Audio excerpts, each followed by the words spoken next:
حج میں قربانی کر لی، کنکری مار لی، ایک دوسرے کا سر بالکل حل کر سکتے ہیں، دو آدمیوں نے حل، دونوں فارغ ہو کے ایک دوسرے کا حل کر سکتے ہیں، ایک دوسرے کے سر پہ حل کر بالکل جائز ہے۔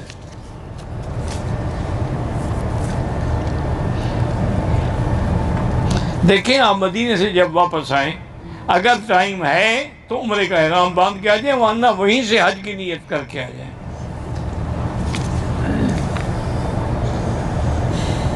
احرام کی حالت میں حجر اسود کا بوسہ جائز ہے، لیکن احتیاط ہے کہ خوشبو لگی ہوتی ہے۔ عورتوں اور مردوں کی نماز میں آسمان و زمین کا فرق ہے، وہ بدن زمین سے ملا کے سجدہ کرے۔ حیض کی حالت میں عورت قرآن نہیں پڑھ سکتی۔ وتر کی 3 رکعتیں ہیں، تراویح 20 رکعت ہے۔ عورت اپنے شہر میں جماعت کر سکتی ہے، جماعت کے ساتھ بالکل نہیں، خود جماعت کے ساتھ نماز پڑھے۔ عورت اپنی رانوں اور پنڈلیوں کو بھی ایسی نہ بچھائے، تھوڑا اونچا رکھے زمین سے۔ مسجد عائشہ سے دوبارہ عمرہ کر سکتے ہیں۔ عورت حیض کی وجہ سے طواف زیارت نہ کرے تو دم نہیں ہوتا، خامند پر بھی حرام رہے گی، حج بھی نہیں ہوگا۔ دعائیں حج بس 2 رکعت پڑھو اور دعا مانگو۔ حج افراد کے لیے کوئی ضروری نہیں کہ 8 کو طواف کرے، چلا جائے۔ دم تمتع کی بکری یہاں مکے میں دینی ہے، ہدین بالغ الکعبہ۔ بینک کی وجہ سے شک ہو تو آپ دوبارہ خود اپنے ہاتھ سے بھی کر لیں۔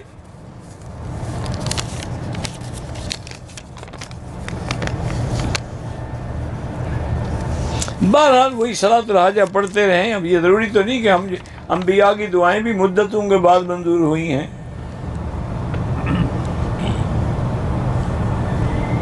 میں بیوی کو قربانی کے پیسے دے آیا تھا، قربانی کے لیے کوئی بندہ نہیں ہے۔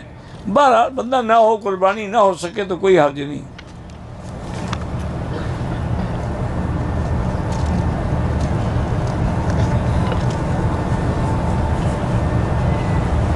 یہ آپ نے لکھا نا کہ امام حرم کو پہنچے، آپ خود ان کی ویب سائٹ پہ نیچے دفتر ہے، ویب سائٹ لے لیں، اس پہ ان کو لکھ کے انگریزی میں بھیج دیں، ان کے پاس مترجم ہیں، ترجمے والے ہیں، فوراً ترجمہ ہو جائے گا۔ محمود الہدا اللہ کے پاس چلا گیا، صبر کریں، اولاد دیتا بھی اللہ ہے، لیتا بھی اللہ ہے، للہ ما اعطا وللہ ما اخذ، انا للہ و انا الیہ راجعون۔ انشاءاللہ یہ طواف اساتی کے ہو جائیں گے۔ عورت ایام کے دنوں میں موبائل پر بھی یا قرآن دیکھ کر بھی نہیں پڑھ سکتی۔ احرام کی حالت میں عورت کا چہرہ ننگا ہو لیکن آگے کپڑا لٹکا ہوا ہو۔ صدلنا علی وجوہنا، بی بی عائشہ کی حدیث ہے۔ وہ ٹوپی اس لیے پہنتی ہیں کہ کپڑا چہرے کو نہ لگے، ورنہ ٹوپی پہننا کوئی ضروری نہیں ہے، صرف کپڑا لٹکا دے۔ جیسے ہمارے ملک میں لوگ گھونگھٹ نکالتی ہیں عورتیں، ایسے بس گھونگھٹ کھینچ لیں۔ 2 رکعت واجب عصر کے واجب مغرب کے بعد پڑھیں، کہیں پورے مکے میں کہیں پڑھ سکتے ہیں۔ اگر پیسے نہ ہوں اور حج تمتع ہے تو آپ ایسا کریں کہ 3، 4، 5 ذی الحج کو 3 روزے رکھ لیں اور پھر حج کے بعد 7 روزے رکھ لیں، تلک عشرۃ کاملہ۔ باہر کے ملکوں سے جو گوشت آتا ہے اس کے حلال ہونے پر کوئی اعتبار نہیں۔ جو گھر کی قربانی ہے وہ گھر میں ہوگی، حج والی یہاں ہوگی۔ حج بدل میں بھی کریں گے، حج افراد ہے تو واجب نہیں ہے۔ ایک آدمی عمرے کی سائی کے 2 چکر کر احرام کھول دیا، بالکل دم ہے، اور جا کے عمرہ صفا بھی دوبارہ دوڑے۔ اگر طواف کے دوران ہم رکن یمانی سے دور ہیں، اشارے کی کوئی ضرورت نہیں، موقع ملے تو ہاتھ لگاؤ۔ دوران طواف وضو ٹوٹ جائے فوراً چھوڑ دیں، وضو کر کے طواف اگر تو 1-2 چکر تھے تو از سر نو شروع کریں، اگر 4 چکر کر چکا تھا پھر وہیں سے شروع کرے۔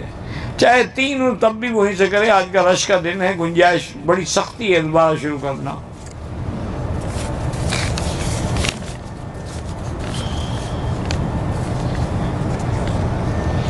میں نے 7 چکر صفا کے یقین سے پورے کیے, لیکن گمان ہے کہ شاید 6 تھے. اللہ قبول فرمائے, زیادہ وہم نہ کرو. میں ادھر مقیم ہوں, مقیم ہو یا کیا ہو, اگر حج افراد ہے آپ پر بکری نہیں ہے. طواف زیارت احرام میں نہیں ہوتے, کپڑے ہم مینا میں پہن لیں گے, اگر نہ پہنے تب بھی جائز ہے.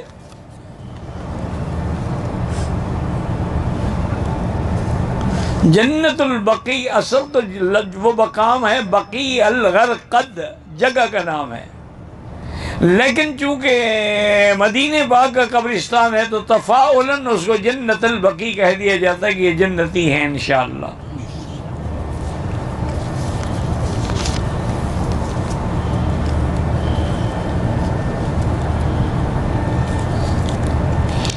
نو 10 11 12 ذی الحج کو دنوں اور راتوں کی ترتیب, یہ انشاءاللہ مسائل آ جائیں گے درس میں, فکر نہ کرو. ایک آدمی دعا کرتا ہے کہ مجھے اللہ مکہ مدینہ کی موت دے, کوئی بات نہیں, جائز ہے. حل کرتے ہوئے 3 ساتھی ایک دوسرے کی حل کیا, انگلی کو بلیڈ لگ گیا, کوئی بات نہیں.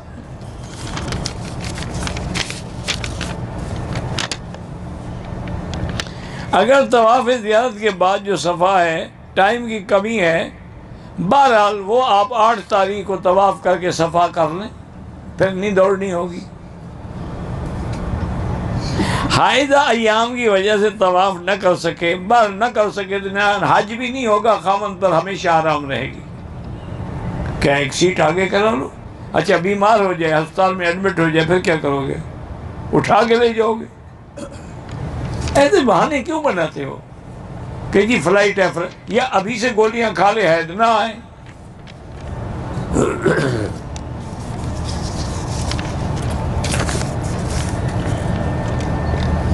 حتیم میں کوئی پیغمبر مدفون نہیں ہے.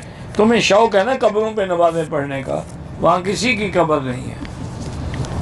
یہ بیچارے کعبے میں حج کے بعد بھی قبریں ڈھونڈ رہے ہیں. انا للہ و اگر وہاں حتیم میں قبر ہوتی تو حضور کھڑے ہو کر نماز پڑھتے اس کے اوپر. قبر پر تو پاؤں رکھنا ناجائز ہے.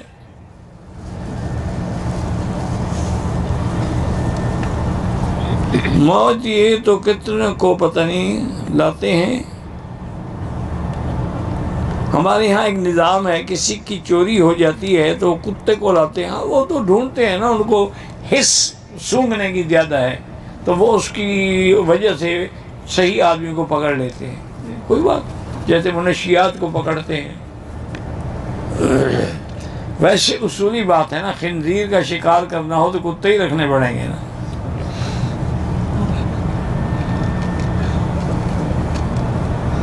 سائی کرنے کے بعد نقاب لگا لیا, پتہ نہیں کاٹنے سے پہلے بال کاٹنا بھول گئے, کھانے کے بعد کاٹے, کوئی بات نہیں.